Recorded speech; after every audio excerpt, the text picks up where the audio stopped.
total different understanding of the God, and I cannot find my my understanding of God in that belief or in that culture. Yes, Ramatullah. Well, she has brought an issue from one perspective. You may make. The other one is that yes, we are all victim, and many people are victim in many different times for different reasons. But also I feel from other side, American Muslims or Muslims in general has not acted enough to counter that voice of extremism or voice of violence and all these things that associated with the Muslim names. All the time the violence that took place in Spain or England, London or other places in Bali or America, the names are Muslim names. Whether they are Muslim or not, that is a different thing. They're criminal, but the point is the names are that. But Muslims in general has not brought up a forceful movement to counter that. Our voice has been weak. Moderate voice when you has say been forceful movement, how do you expect? I mean, the Muslim world. I use the word forceful not in negative sense in terms of violence or anything like that, not physical thing. Gandhi has brought about a extremely forceful, decisive movement out of non-violence. And there is no passivity in non-violence.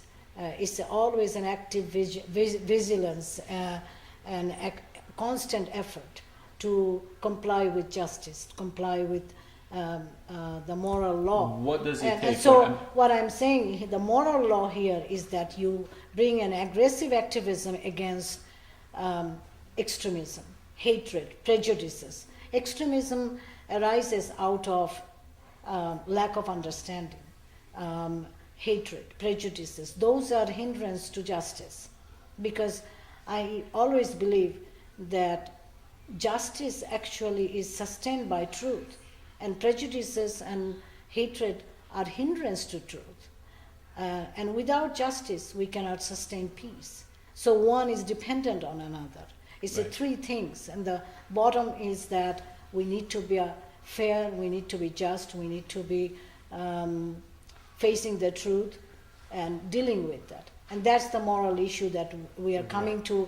And in essence, what I'm saying is that we have to bring about an activism to say that those things are wrong. We have not brought about that voice, that decisive and strong voice in saying that most of the Muslims are saying these things are wrong, and we need to bring about changes through a peaceful way or a non-violent way. There are better ways to bring about Matthew, change.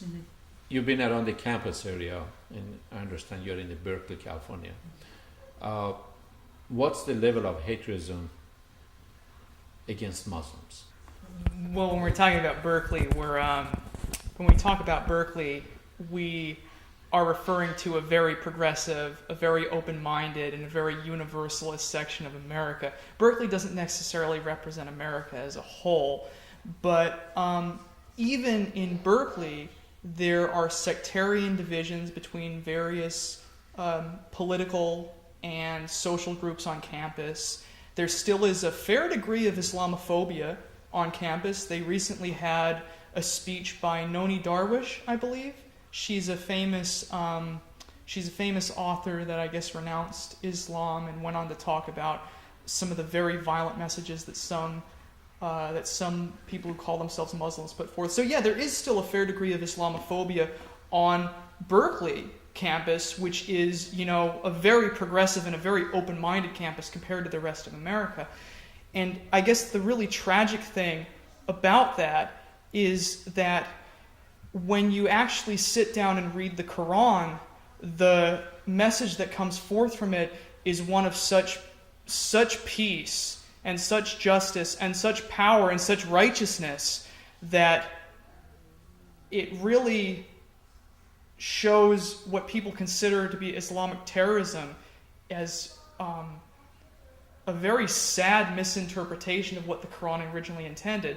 Like, for example, not many people know that in the Quran, you even if you do, go off to battle against something unjust, you aren't allowed to be an aggressor.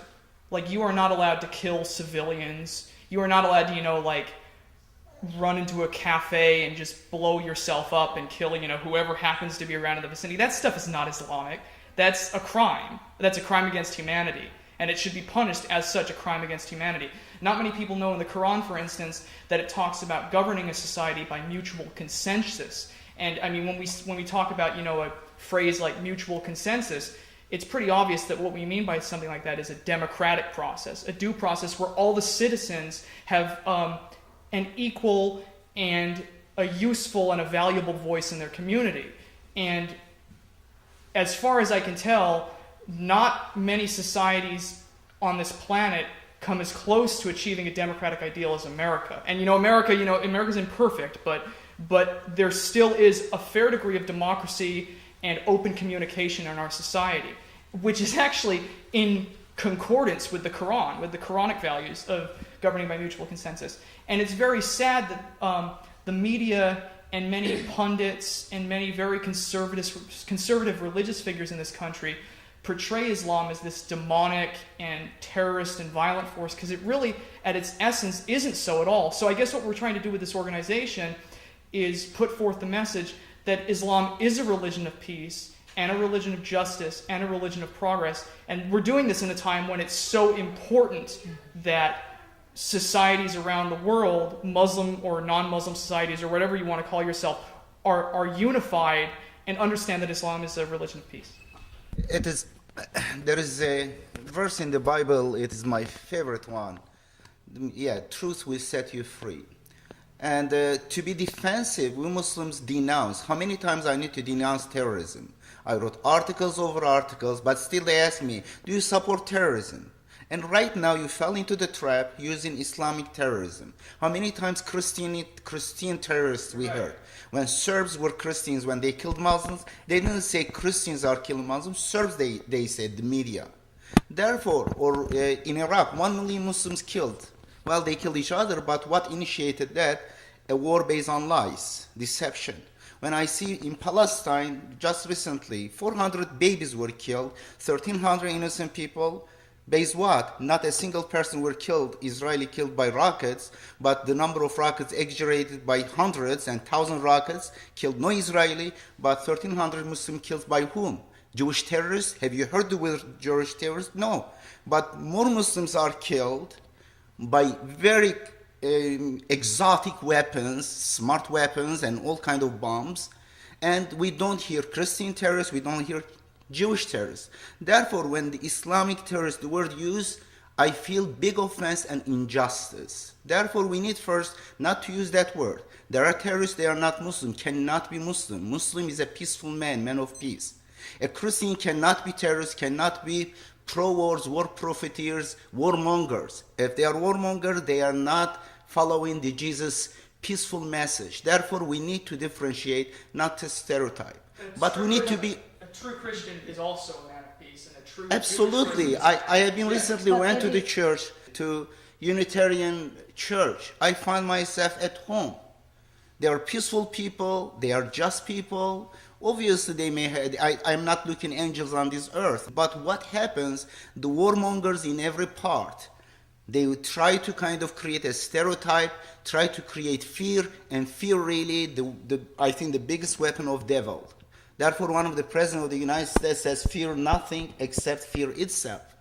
And I feel any time when people get arrogant and powerful, and when jingoistic hormones mixed with religious hormones, fanaticism, they can do anything. They can do anything. Tomorrow another Holocaust could happen against another group. Easily, those innocent people over there, or those innocent people can turn because of the fear. Therefore, we need to unite our minds and souls to Christians, Jews, Muslims, non-Muslims, atheists. What is it? We are on this planet. We need to live in peace. We need to not give excuse to extremists to put us in confrontation. Edip, I know and I understand, fully understand your basis of grievances, but don't you think that we can, through dialogue and through diplomacy, a dialogue, engaging with the civil society, with the mainstream society, working with them aggressively, participating in the due process, we can help change that mindset. Do you think that we should be doing that? Absolutely. I think United States, though is not fully democratic country because there is a corporate influence that distorts the procedure, but I want to believe that United States is close to government of people, by people, for people. As long as that, and I am American citizen, and I think that United States, if we voice the truth, the peaceful message, then I think it will have some impact on the government's policy. Well, I believe that this nation, we sometimes fail to differentiate between the governance and the system as it is, as we see it, and the people. The nation has actually progressed immensely in the last 233 years. It is the most open, most pluralistic. It is the most self-reflecting and self-critical and self-correcting nation in the world. Tell me a nation which has changed so much in 200, 100, or even 50 years, last 50, 60 years. I don't see any nation change so much as this nation. This is like a microcosm of the world, and it is accommodating, assimilating, and taking diverse population and integrating such as forcefully. And I believe that this nation has become a superpower because it gives the most progressive program of integration on the fundamental principles of equality and dignity and liberty of all people. And my feeling is that we should not confuse discrepancy of people, because human discrepancy is going to stay as long as human beings are going to stay in this world. But if we focus in general, and if we fail to assess this nation, then I think as Muslims we are going to do disservice to our own cause. Thank you. Can I interject one thing? Sure. It's also important to note as well that one of the essential Quranic principles, and it comes straight from a verse in the Quran, is that when you see a community of people that call for peace, even though they may not be as educated as you in your religious views, or they may be divergent on certain issues, you are not allowed to be antagonistic with them if what they're calling for is, essential values that any human being can intuitively understand and get a grasp on and agree with. And things like, peace, respect for international law, progress towards a more civil society. You don't have to be a religious person to know that that's just really good stuff that anybody can chew on and anybody should follow. And I'd also like to quote one of our great Americans, Mr. Frederick Douglass, who used the quote, "I would unite with anybody to do right, and I would not unite with anybody to do wrong." Right. That is actually an Islamic spirit. And I think Matthew has brought up one important thing that we often fail to understand and fail to practice in our lives, is that giving benefit of the doubt and giving and coming from moral high ground is extreme.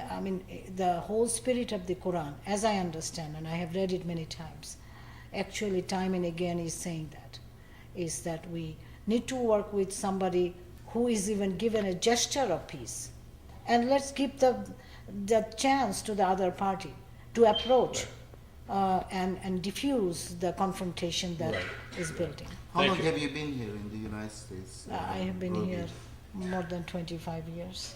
I've been here 20 years. Thank you both. Thank God. I was looking at your mission statement on your website called Muslims for Peace, Justice and Progress. The second one says, we need to build a cohesive and agile organization which can build a grassroots support among the American Muslims. How can you do that? Muslims are being divided as the main Sunnis, and Sunnis, of course, they have many divisions, or Shiism, they have their own divisions, and Sufism, and so that's I don't know how you're going to do that. Does Does the Muslims in general I- in America accept the way that you think about Islam and understand the Quran? No, actually that is not that difficult. If we can